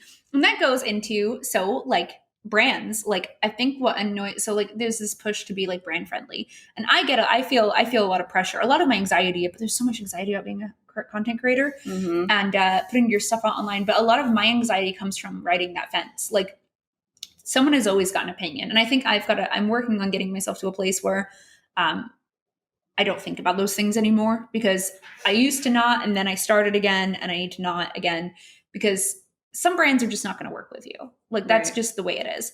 And I respect that. And I try really hard to ride that line between like, I'm a grown woman and if I want to make sexy stuff, I'm allowed to. That doesn't mean I'm not a great brand or a builder and wouldn't be a great like worker or asset to your brand or whatever. And I think I think what annoys me is that the goalposts move. Like every brand has different like what's okay and what's not okay. Yeah. And then they also have different what's okay and not okay based on who you are and what you look like and what your following is. So for instance, there's brands that may not work with me because I do some spicy content, but if I had 500,000 followers, they wouldn't care. They'd overlook that. They'd overlook that. How is that fair? And how do you keep up with all these goalposts? Yeah, it's impossible. Like you can't figure it out until you're in the situation and they say, oh, sorry, we don't want to work with you. Yeah. So you're not family friendly or whatever. Yeah. And it's like the same for different body types. Again, Yeah. So like brands like, oh, you do the spicy stuff, but we'll work with you. That's fine. But then there may be a plus size model who does the exact same spicy stuff and they won't work with her. Yeah. Because it's not like, I guess, what the beauty standards set as like acceptable. Ugh. But like, how do we talk to brands? Should brands have to like, do you think that brands, I mean, playing devil's advocate, I guess it's their business, they can do what they want. Yeah. But do you think that in this day and age with like influencership and content creation being such a viable career field that brands should have to like loosen up a little bit?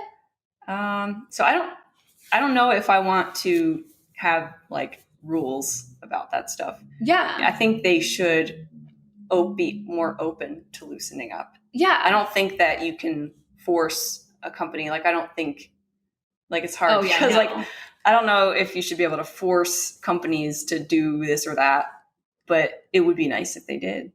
Yeah. I think it's the right thing to do. Do you think companies are getting worse about it? I don't know. It's hard to, I think it depends on who you talk. I feel like I spoke to some people who, you know, business talks over the last few months, who lead me to believe two very different things. Half of the people I spoke to were very much like companies are really moving in like a purity culture direction. You really need to lock up that content more. Yeah. And then there's other people you speak to who are like, oh, no, companies really don't care anymore. And it's like, which is it? Right. Like, I think each company is just so different. Yeah. I think you just have to try and find the ones that do match somehow. Yeah. But then also encourage other companies to be more open. Yeah. Because, I don't know, like seeing somebody in an advertisement that looks like you, I think is so important. Yeah. For so many people. Yeah. And I don't know, like, do you want to broaden your audience? Like, Yeah. do you want your product to be accessible to all people and make more money? Yeah. Like, you should want to draw those people in. Yeah. And it's unfair to just only give jobs to like certain people because of what they look like. Yeah. Or what following they have. Like, they're made up numbers. Yeah. Like, Instagram, like, legit is like made up numbers. Yeah. Like, it's nuts. None of that shit's real. Yeah. It's kind of a hard conversation, but it would be really nice if companies would, you know. I just think that if they're going to have the rules, it should be for everyone. So like, if you won't work with me because I do bikini content. Yes. That should be the same no matter my following or my body type. Yeah, that's true. Like, or skin color. Yes, like exactly. It should be the same for everyone. The double standards should probably go. They should definitely go, I would say. Yeah. Like, that would probably be the only thing that I would be like, we should, like, maybe, I don't know. Who's going to enforce it though? Like, yeah. Well, I think that's the thing about content creation. It's still like Wild Westy. Yeah. Because it's so new, like, as a career that like people can kind of do whatever they want. Right. It's true. It's like, it's good in a way because you can do whatever you want, but it's bad in a way because everyone else can do whatever they want. Well, it's also like, if I have a goal of working with a company and I don't know what they are or aren't okay with, like, it's hard for me to set that goal and attain that goal and still make the content that I love to make. And that is like, you're just always walking on this like blade, like ready to fall off either side. Like, for instance, I may see a game company I'd really like to work with a cosplayer who has over 500,000 followers and does really, really, really lewd content. And they hire them to make this costume and you're watching this campaign and it's awesome. They did the thing. Yeah. And then maybe you are in a position where you meet somebody who works for that company or are having in a conversation with that for whatever reason randomly, and you're just express interest in working with them. And they immediately like, well, you create this type of content and we just, don't work with creators who do that type of content for brand friendly reasons. And it's like, but I just watched you do that. I think maybe we should start calling them out. Well, that's what, I don't know. Like if you say like, it would be interesting to see what their explanations would be. Cause it's just like, it's a legitimate question. Like, well, I saw that you were working with this person and I noticed that they do that kind of content too. So I figured that you were open to that kind of thing. I thought you were a company that was open to those types of models or whatever. Is there a reason why my content wouldn't suit you? Yeah. And that's good. I think we should be empowered to ask them. Yeah. Like, don't be like rude or anything. Be like professional about it. Be professional and firm about it and see what they say. And if they get nasty with you, then I guess write them off. I guess that sucks. Well, and then it's like, so those Instagram share pages, last year, I literally had just done one like 2 days before, and then Baroness Fonti went to them to do one, and they were like, oh no, we're not accepting. Like, I was saying, and I knew right now. So just out of curiosity, I messaged them again and was like, hey, could I do another post? And they were like, oh yeah. And so then I showed her that, and I let her show them that screenshot and be like, be honest with me. Is it because I'm a plus size woman? And they never replied. Like, they Oh just my never gosh. replied. Like, companies should be prepared to have those conversations if the roles aren't for everyone. Because I Right. respect, if you just genuinely across the board, like, you will not work with anybody who does any type of, say, like, lewd and beyond content. Like, I respect that. Like, okay, maybe we won't work together, but it has to be fair. Yeah, it's got to be. You don't work with anybody. It's just, I feel like sometimes the numbers will blind them a little bit. Yeah. Or, cover their judgment, I guess. But I guess also, like, if you're working with a company, like, obviously you post stuff on your socials, but like, it doesn't have to, like if I'm doing an ad for a company, like doing a photo set that they're going to use, like modeling a t-shirt on their website, right? Typically those companies, when they pay you, they don't credit you. Like, they don't put your name. So what does it matter what content you're doing on your social media? Because for that campaign, they were just using your images and your likeness. They're not even necessarily like crediting you, and they're having you tag on social. But I just don't understand. I would love to talk to like two different company, like PR people. Yeah. Like, one that's like super strict and one that's not, and see like where do you decide the line is? And also, is it children consuming your content? Like, some of these companies, like, you're not even geared towards children. Right. So what are you concerned about? Is it a purity thing? Right. It goes back to it's like ingrained, I feel like. Yeah. I don't know.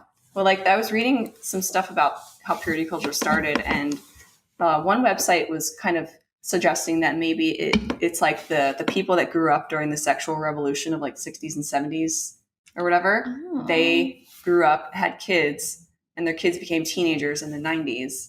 And they were just like, oh no, our kids are going to do all the things we did in the 70s. And so they just kind of like wanted to shield them from everything. So I thought that was an interesting suggestion. Is interesting.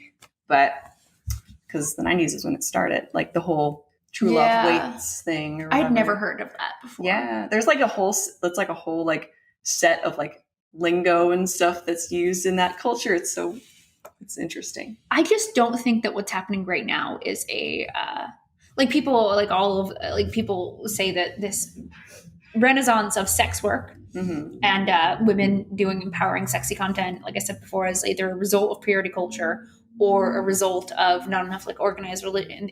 I just wish that people would accept that sexuality is just a part of like everyone's lives. Yeah. Like, there's nothing wrong with wanting to feel sexy. There's nothing wrong with nudity. Also inherent. Like, I put up a thing on Twitter the other day, like, would you go to a nudist colony? Yeah. Just because I wanted to see what people had to say.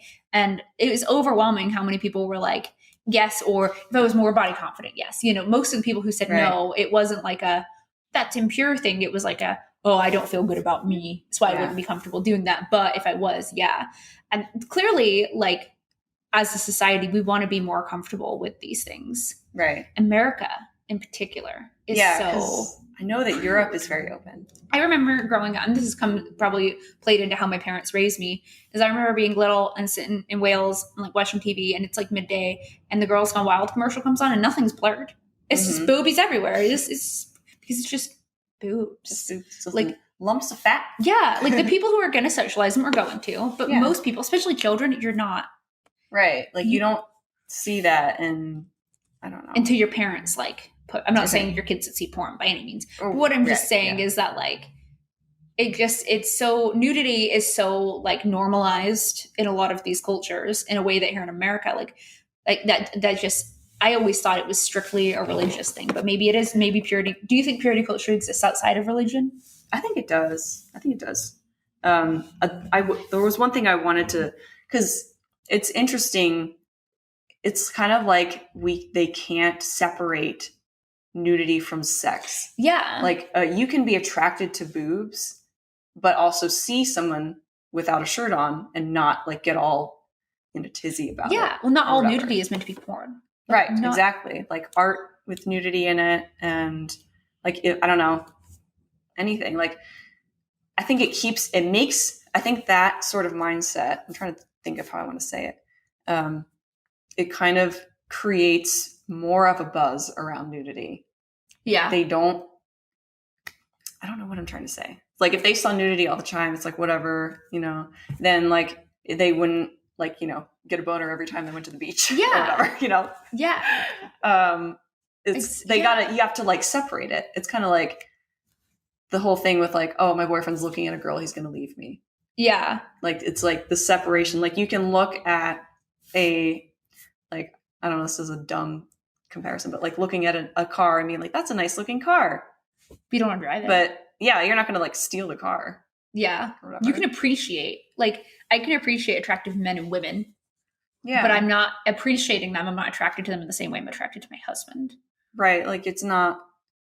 Yeah. And I think the attitudes, like the purity sort of attitudes, kind of contribute to that. Like, where if you do happen to see somebody without a shirt, it's like instantly that's all you can think of. It's like, oh no, there's somebody without a shirt on over there. Oh no. Yeah. Like, I gotta not look. Don't look. Like, all this other stuff. Yeah. And it judgment. And then it makes you think about it. And then you feel guilty for thinking about it.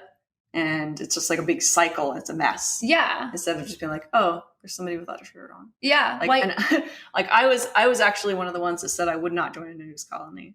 Yeah. And I've never really enjoyed being naked. Ever. Yeah. Like, even before, like when I was a little kid. Yeah. Like, I just never really liked it. And then in high school, I would like change in the bathroom stalls and stuff. And like, I didn't hate my body or anything. I just didn't like I felt exposed. I didn't like feeling vulnerable like that. Yeah, that's fair. And it's kind of carried over through the years too. It's just like, it's just not my preference. And then, like I was saying, my therapist said she thinks it's a mix of natural inclinations plus those things that I've heard or whatever. Like, oh, if you're naked, people are just going to look at you and ogle you and all that, treat you like an object, which they kind of do sometimes. Yeah. So that's not my favorite. But so it kind of makes you really self-conscious. Yeah. If you're worried that if you are dressed sexy, someone's going to like try and grab you or try and make comments at you or like stare at you and stuff. And I don't really like, it's weird like having the job that I do because like we want to get attention on the internet, but like in real life, like I want to look really good, but I don't want that kind of attention. Yeah. I don't like, it makes me uncomfortable. Is it because it's for you? Do you feel like? Possibly. Like you want to I want it to be on my terms. Yeah. Like I want to look a certain way on my terms. Yeah. I don't know. But I think that goes back into like empowerment. Yeah. Like, it's for you. Right. And like if you're dressed sexy and you think every dude is just looking at you like you're a steak or whatever, that's not empowering. No. I don't, to me. Like maybe that is empowering to some people, but I don't like entering a room and having dudes just being like, oh, like, yeah. I don't like that. Being put on the spot right away, like sexualized. Like I'm a naturally shy person, and I think I had to come to terms with it's okay to be a shy person. Yeah. And it's just that's just part of being a shy person, I think. It's just, I don't love being on display. Yeah. Well, I think that's a really good point about like, because part of the problem with purity culture is it's generalized back to like OnlyFans content and the influx of women creating boudoir and sexy or nude content.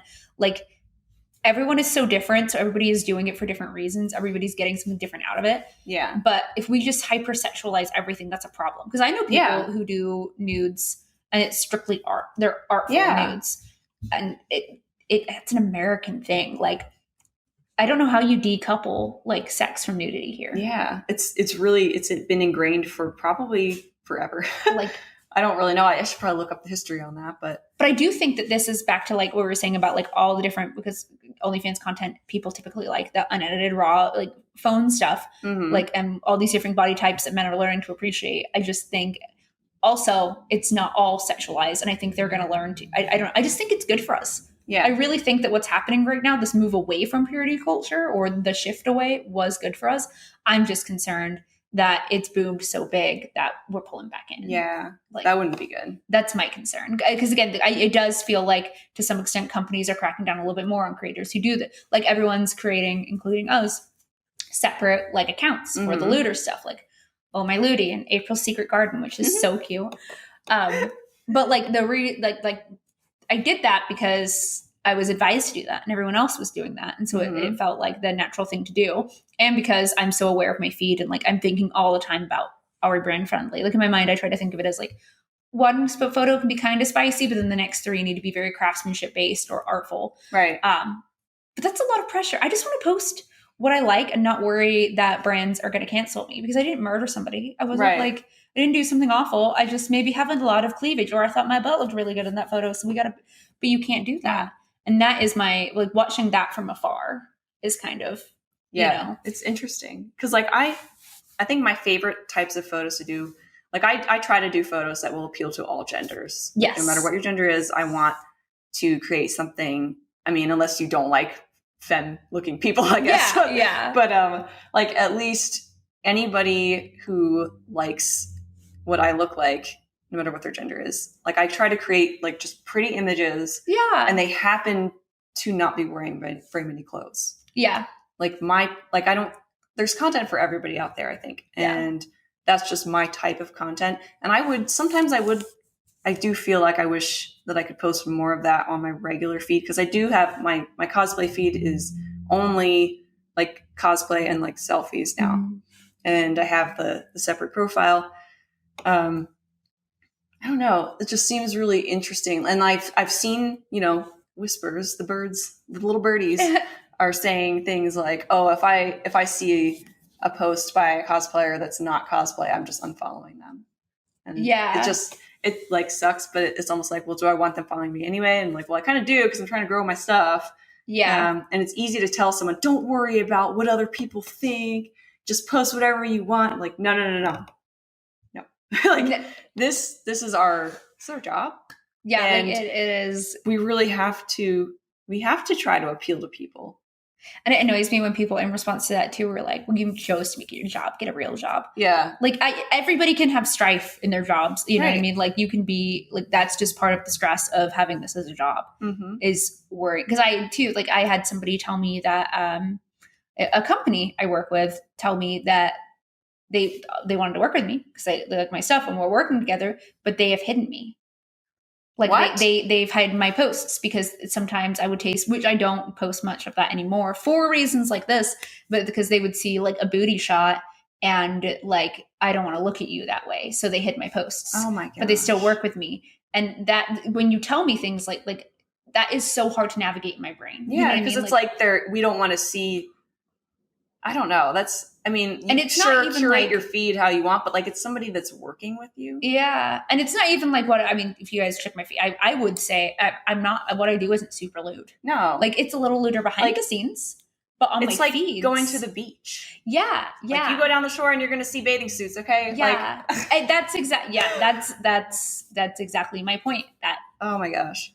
And so it's like, on one hand, like it's awesome that company still wanted to work with me but it's like, I now feel bad like that when they said that to me, like, and maybe this is me internalizing it, but we're having an honest conversation. Yeah. I felt bad about myself instantly. Like I internalized that and it made me feel like harlot, you know what I mean? Yeah. Like that would make me feel like that too. Yeah. Just like, well, I don't know. It's a weird feeling it's hard to describe, I guess, but yeah, that would make me feel really terrible. And it would kind of taint my view of the company. Yeah. It certainly just made me feel like, oh, maybe like if you don't like my stuff or you don't like me, like this is a big part of what I do. Yeah. And you made a point to tell me that. Yeah. Like, why would they tell you that? Like, curate your feed all you want, fine.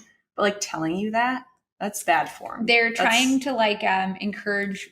So there's that some of the and again, I don't know. I like talking business with people. Yeah. I like that kind of like charges my batteries to talk to people about business. And so when I perceive somebody as successful in their realm, I'm always open to hearing their advice because like they're successful and I want to continue to be successful. So why wouldn't I listen to them? Yeah. But I found that by doing that lately, especially on the craftsmanship side of things, I've invited a lot of unwarranted opinions and like about, again, like you said earlier, it's like on the craftsmanship side of things, like maybe this isn't a fair statement. I'm just talking from my experience, but I would say 6 out of every 10 people in the craftsmanship space do not respect you as a creator if you do spicy content, even if it's like the softest type of lewd content. Like if it looks like I always joke, like I want to look like an Aerie ad. Yeah. Whatever. Like Aerie ads are so pretty. Like I love that. And like, it's weird, like, and those people probably shop at Aerie. Yeah. But if somebody is doing content that looks similar, somehow it's not right. Yeah. I don't understand how the boudoir content threatens the creative content. Like I do think that, like, to me, that is like a purity culture thing. Like to me, I see that as like the craftsmanship space has their own version of a purity culture. Yeah. And it makes people feel bad. It makes me feel bad. I've always struggled with being confident in my like builds and my work. Mm-hmm. And I get I work hard. I like deep inside, I feel very proud of my work. But as soon as I put it on the internet and I see it next to my like spicy stuff, like I internalize that as I'm not as good as those people, because I also like to feel sexy. Yeah. And that's a problem. And then I think creatives of all different sizes feel that way as well. But I do think there's a threshold you get to, which is probably about 500,000, where that pressure goes away. Yeah, because I do know some people that do both. I could be wrong. And they're friends with other people who are also very large creators. Yeah. They're all kind of in their kind of group. Mm-hmm. And so it's interesting to watch. And like, I feel like even if I get validation sometimes from people in the craftsmanship community, like I'll think to myself like, oh, wait till they see what else I do. And they're not going to like it anymore. Me too. Yeah, exactly. That. And there's also, I think, a perception that, and that's what that conversation with that person at C2E2, there's a, if you do the sexy content alongside the boudoir or the craftsmanship content, like there's the perception of, oh, that's why you have a following. Yeah. It's not your work. It's this. Whereas if you go through my feed, now, I don't know, the algorithms are wild, but everything gets about the same. Like, it's not like my spicy content gets 10,000 likes and my craftsmanship gets none. I mean, obviously, like work in progress posts just don't do as well. Yeah. But it's about the same. Like my following is not only built off of sex stuff. Like it just, but I think that, and I wonder if there's an element of jealousy in that. I think so. I mean, well, I was, how I was talking about before, like we would be kind of proud of the fact that we were modest. Yeah. And those people over there are not modest. Yeah. I think people can tend to feel that way. Like it's kind of the same, you think, crosses? Yeah. It's just like, well, I don't do that sexy stuff. Like, like I don't need to do that. I don't feel the need to do. That's okay. Yeah. Like that's fine. That's great. Like, I'm not telling anyone what to do. I never see it like you said earlier too. I never see it from the other side. Like I never see like the aero models or the people who their base really is in the sexy stuff. You never see them like, I don't need to do craftsmanship to be popular. Like it just the same mentality doesn't seem to cross over. And I think that's why a lot of people, I know people who started out being really big into like costume design and craftsmanship, and they also like to feel sexy, and they got pushed so far out of the craftsmanship thing that now they just do the sexy content because they don't feel worthy of being and I talked about this in a little bit of our episode with Jedi Amanda. Yeah. I feel uncomfortable in groups of people who are really deep in the craftsmanship space, just because I know if they check my Instagram, they can see my cleavage, or you can see my midriff. I know. And that makes me inherently feel like I don't belong, or I'm not as good. Yeah. And I feel like I feel extra special, I guess, when somebody that is only into craftsmanship stuff does follow me. Yes. Like it makes me extra happy. Yes. I'm just like, you see that and you still want to be friends? I popped into Evil Ted stream the other day and he did like a little shout out and said some nice things about me. And that like, but it's like, it was heartwarming almost for the wrong reasons. Like I thought about that because I was like, oh no, he's going to see all that stuff. Like, because a few days earlier he had followed me. And I just remember thinking like, oh no, he's going to see that stuff and not respect me. And I don't want to feel that way. No. Because that's not like healthy or right. Like your respect for me should not be based on what I'm wearing ever. Right. Like it's okay if it's not for you. It's fine. I'm good with that. But just don't tell me. Yeah. Don't tell us about it. Don't treat people differently because their content doesn't appeal to you. Like that's the thing. It's like, everyone loves different content. It's okay to curate your feed. That's fine. Yeah. But I think it's like the attitude surrounding it. It's just like some people, like I have friends that just like, they just don't really follow models at all. Yeah. It's fine. But to say they don't follow them because of X reason or whatever, that is kind of snarky, to be like snarky and bitter about it. Yeah. Just isn't a good look. Well, inherently it's bullying. so when I started cosplay, I mean, not following them. I mean, like saying things to people about like, like, oh, I wouldn't follow you because you do this type. Just don't follow. Right. Like my beginnings in cosplay started with me. Again, I enjoy feeling sexy. So some of my first costumes, there was cleavage in. Mm-hmm.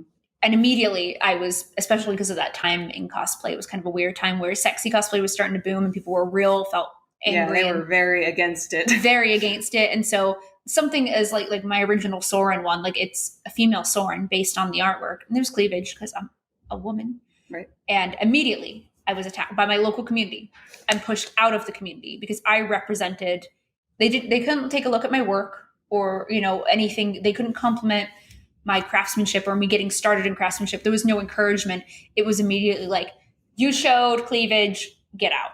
Like immediately. And that stays with me. Like that is rooted in my relationship with the cosplay communities. I think another thing that can really affect is so many people I know that get this non-compliment. You probably know what it is. Where they're just like, wow, I love your costumes. I'm so glad that you don't do all that slutty stuff. Like so-and-so and so-and-so. Yeah. And expect thinking that that's like the highest compliment that they can pay you. And newsflash, it's not a compliment. No.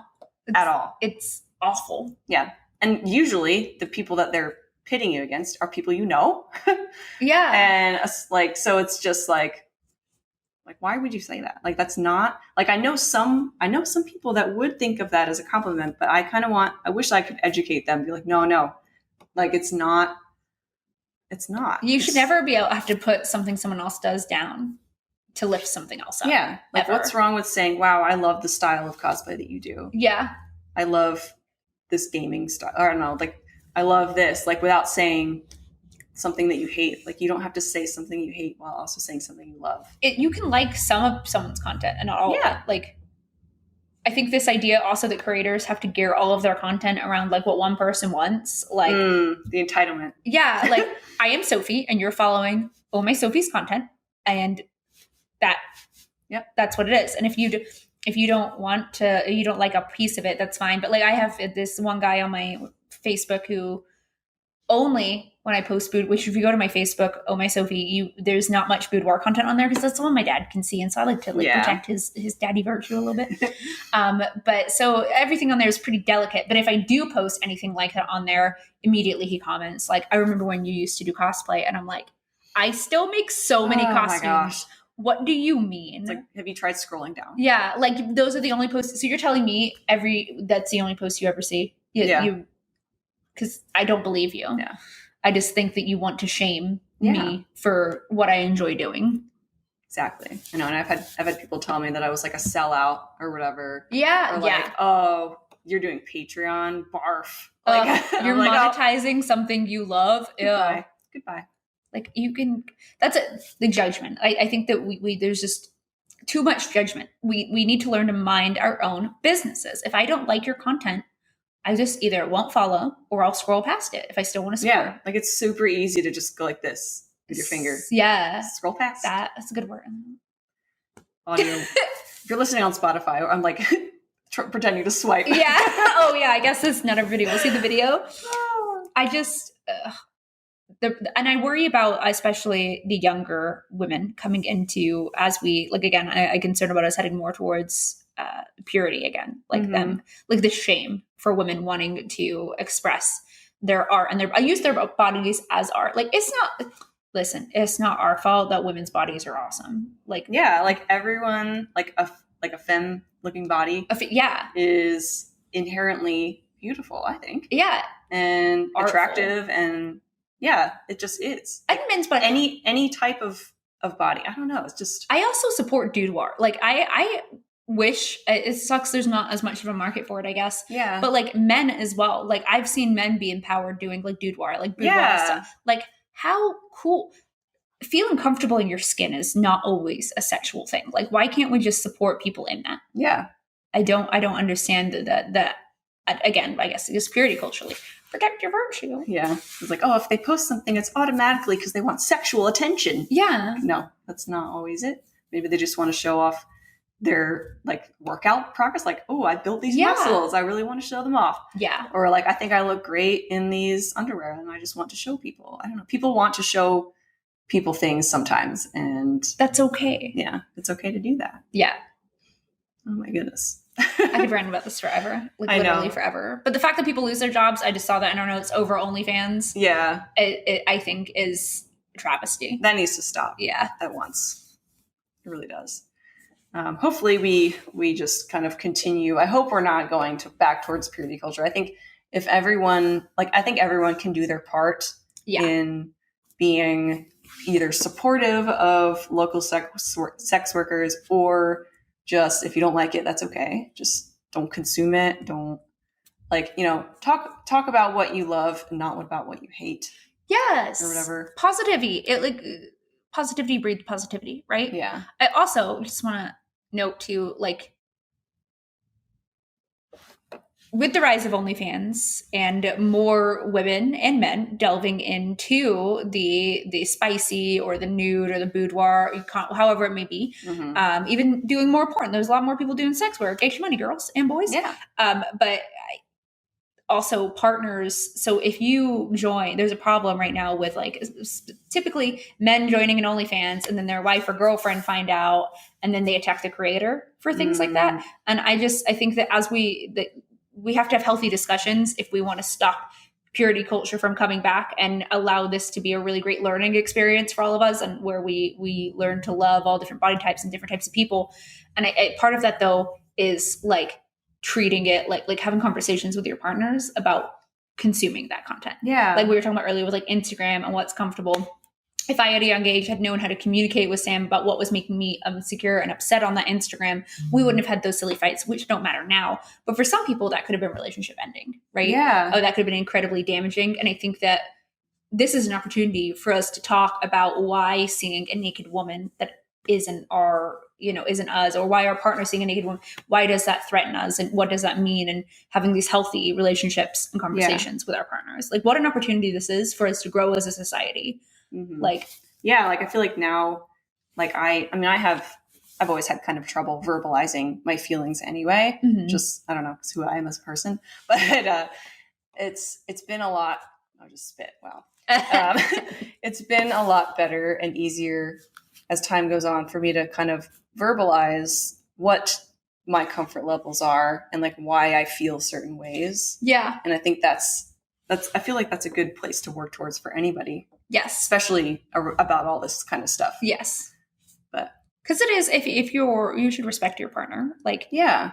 If your partner is I don't really feel comfortable with you consuming this kind of content. It just makes me feel bad. And I don't know if I'll always feel that way, but this is how I feel right now. Yes. And I would really like it if you didn't consume that content. And then it's up to that person to kind of respect that, I think. Yeah. And that opens a conversation also for to discuss because a lot of times that is rooted in insecurities that you could discuss and work through together. Yeah. It just could be a huge learning opportunity instead of an opportunity to once again suppress and I think control women. Because I think that's a big part of what happens when we stop women from doing what obviously they want. Look at all the women that immediately were I can sell photos of my boobies. Yeah. Yeah. Exactly. I can take photos of my underwear. They didn't go there because they're impure and there's not enough God in the country. They went there because you want to make some money. Yeah. And you want to look good while you do it. Makes you feel good, man. Yeah. There's nothing wrong with a strong, confident woman making a few dollars. Right. Exactly. Dudes go to strip clubs all the time. We're making money. They're making money. Yeah. What is the big deal? Yeah. It's the dudes who would go see a stripper, but wouldn't they'll go pay a stripper, but they wouldn't want their wife to be a stripper. Right. Exactly. What do you mean? What that Madonna whore complex? Yeah. Oh my God. What? This needs to stop. Our relationship with sex and sexuality and nudity in this country needs to change pretty dramatically. And plenty of other countries too. I feel like I'm shitting all over America. I'm not trying to. Yeah. We're struggling a little bit. We're struggling. And people seem to be really upset about Nana being oh, I'm 70 and I can sell nudes and people will buy them. Let Nana sell her nudes. Yeah. Get it, Nana. Nana. Her best life. If it was my Nana, I would send her a ring light. If I found out she had an OnlyFans, I'd be I don't want to see them, but I'm going to get you a ring light. Right. Make that money. Get your confidence, Grandma. Exactly. Well, I think the usual, we could talk about this forever. Yeah.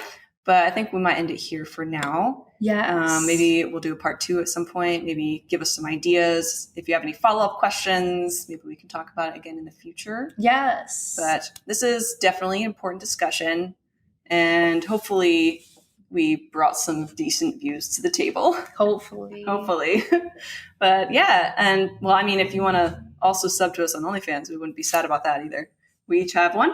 And they're the same price. Yep, the same. Wow, for less than $10, you could sub to both of us. You can. Wow. Oh my gosh. Wow. But yeah, so you can find me I'm April Gloria on Facebook, Instagram, Twitter, Patreon, Twitch. I stream Mondays and Wednesdays, and OnlyFans and Gumroad. Oh, all the places. The places. I'm only Sophie everywhere. 2 I's, no E. I stream on Twitch on Tuesdays and Thursdays at 7:45 p.m. Central Standard Time. I'm never late. Never. I also have OnlyFans and Patreon and Gumroad as well. And could I actually do you mind if I prompt it, not without asking you, ask our audience? I have an idea for our next topic, and I just want to know if that, like, I want you guys to comment and tell us if this is something, because I think it could be controversial. I would love to discuss when we think it's appropriate to go back to shows. And the discussion as creators around being afraid to ask our audiences. Yes. Afraid to ask questions due to the backlash. Yes. Okay. Yeah. Yes. Is that? Tell us if you want us to talk about that. Yeah. Don't say yes and then cancel us when we do. Yeah. That would not be ideal. Okay. But yeah, feel free to let us know any other subjects that you'd like us to cover as well. Yes. Because we're going to start making lots more of these. Exactly. But yeah, it was great hanging out, and I guess we will see you guys next time. Bye-bye. Bye.